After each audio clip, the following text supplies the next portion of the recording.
स्वर्गीय कृषी सहाय्यक सोनगाव। आज या ठिकाणी आपण तालुकास्तरीय खरीप हंगामपूर्व कर्मचारी व शेतकरी प्रशिक्षण हे घेतलेलं आहे। तर या ठिकाणी आपण सोयाबीनची बीज प्रक्रिया रासायनिक आणि जैविक ही दोन्ही पद्धतीने कशी करायचं याचं प्रात्यक्षिक आपण घेणार आहोत। तर त्यासाठी आपण रासायनिक बीज प्रक्रियेसाठी थायोमेथॉक्झाम हे आणलेलं आहे, थायरम आणलेलं आहे। हे नवीन एक औषध आहे इलेक्ट्रॉन म्हणून। याच्यामध्ये कीटकनाशक बुरशीनाशक बीज प्रक्रियेसाठी दोन्ही एकत्र आहे। याच्यामध्ये अजॅक्सिट्रोबिन 2%, थायोफिनामिथाइल 11.5% आणि थायोमेक्झॉन 25% अशा पद्धतीचं आहे। तर हे आपण एकत्रित सुद्धा शिफारस करू शकतो शेतकऱ्यांना। हे ह्याच्यामध्ये एकत्रित जीवाणू आहेत, अझोथोबॅक्टर, रायझोबियम, पीएचबी असे। हे कार्बन डेंजिम म्हणजे 22 ज्याला आपण म्हणतो ते आहे। तर या पद्धतीचं आपण बीज प्रक्रिया करणार आहोत। जैविकमध्ये पीएचबी आहे। तर हे सर्व आता तिथलं आपण जेवढं आवश्यक आहे तेवढं वापरणार आहोत। तर या ठिकाणी आपण हे 1 किलो सोयाबीनचं बियाणं घेतलेलं आहे।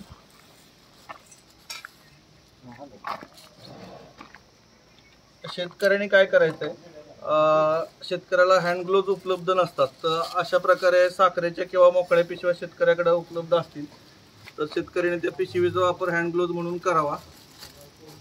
कारण बरीचशी औषधं ही विषारी असतात। या पद्धतीनं मोकळी बाटली घेऊ शकता। त्या मोकळ्या बाटलीमध्ये आपण हे थायोमेथॉक्झाम आहे, हे विषारी आहे।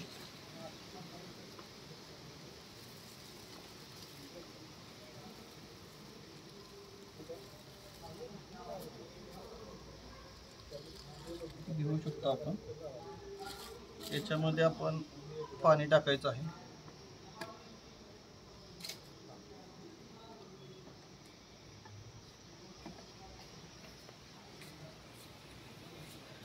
एक किलो बियाण्यासाठी आपण पाणी जे घेणार आहोत ते 10 पिली पाण्यामध्ये आपण ही जी पावडर घेतलेली आहे ही 5 ग्रॅमचं पाकिट आहे। हे 1 किलोला 1 ग्रॅम लागतं। आपण 1 ग्रॅम याच्यामध्ये टाकून एक 10 मिली पाणी घेतले आणि ते मिसळून घेतलेलं आहे। दुसरी गोष्ट, याच्यामध्ये आपण ही रासायनिक थायरमची पावडर आहे। आता याच्यामध्ये आपल्याकडं 22 उपलब्ध आहे, रासायनिकमध्ये थायरम उपलब्ध आहे, पण आपण या ठिकाणी थायरमचा वापर करतोय। बरेचसे शेतकरी ही पुडी बियाण्यातून उचलतात आणि टाकून देतात, तर तसं शेतकऱ्यांनी करू नये। थायरम टाकताना थायरमचं वेगळी पावडर करायची गरज नाही। थायरमची पावडर तुम्ही अशी डायरेक्टली टाकली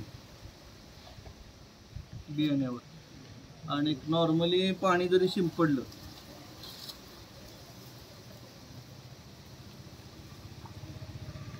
तरी ते चालतं। या ठिकाणी आपण बाटलीच्या टोपणाला छोटे छोटे होल घेतलेत पाडून, त्यामुळं अशा पद्धतीचं पिचकारीनं पाणी येतं, जास्त प्रमाणात पाणी येत नाही।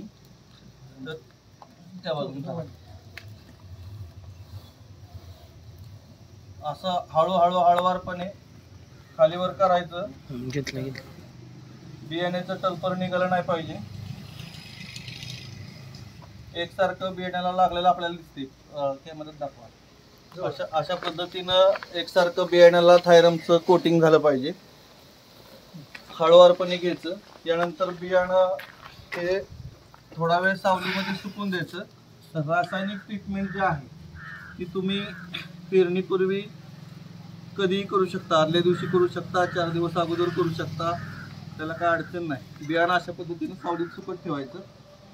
ही बुरशीनाशकाची प्रक्रिया केल्यानंतर त्यानंतर थायोमेथॉक्झाम ही रासायनिक ट्रीटमेंट करायचे। बुरशीनाशक आणि कीटकनाशक ही प्रक्रिया एकत्रित करायची नाही।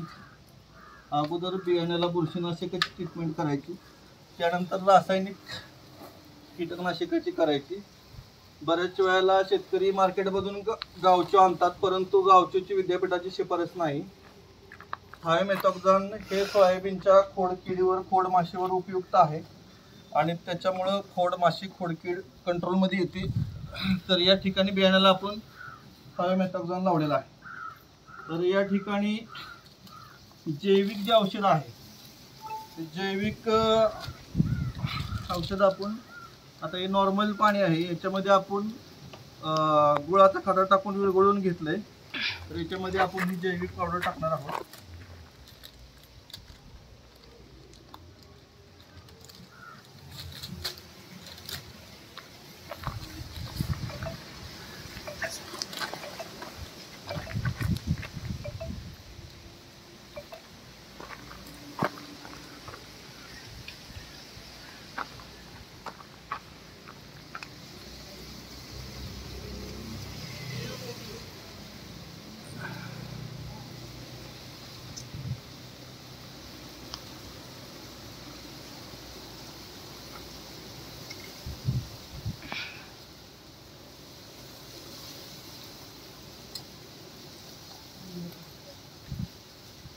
हे PHB जे आहे लिक्विडमध्ये हे 1 किलोला 5 मिली आपण घेतलेलं आहे. आणि सोयाबीनसाठी रायझो आणि PHB हे सुद्धा आपण 5-5 ग्रॅम घेतलेलं आहे 1 किलोसाठी. त्या गुळाच्या पाण्यामध्ये हे आपण एकत्रित मिश्रण करून घेतलंय आणि हे मिश्रण आपण एकसारखं बियाण्यावर शिंपडतोय.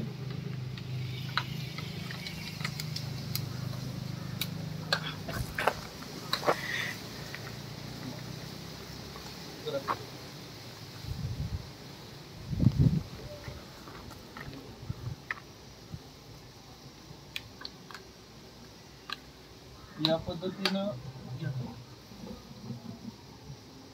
आता काही प्रकारचे जीवाणूची पावडर बनवलेली असते ती काळ्या रंगाची असते.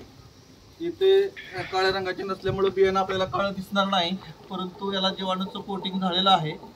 जीवाणूची प्रक्रिया केल्यानंतर शेतकऱ्यांनी जे बियाणं आहे ते 6 ते 8 तासाच्या आत त्याची पेरणी झाली पाहिजे. लवकरात लवकर बियाणं जर मातीआड गेलं तर ते जीवाणू चांगल्या पद्धतीनं काम करतात. ह्या ज्या जीवाणूंची उपयुक्तता आहे ते उत्पन्नामध्ये 20 ते 30% उत्पन्नामध्ये वाढ होती आणि हे शास्त्रानं सिद्ध केले. तर या पद्धतीने शेतकऱ्यांनी येत्या खरीप हंगामात रासायनिक आणि जैविक ह्या दोन्ही बीज प्रक्रिया पद्धतीचा अवलंब करून शेतीचं उत्पादन मोठ्या प्रमाणात वाढवावं आणि कृषी विभागाचा आणि कृषी कर्मचाऱ्यांचा सल्ला घेऊन या पद्धतीनं बीज प्रक्रिया करावी. धन्यवाद.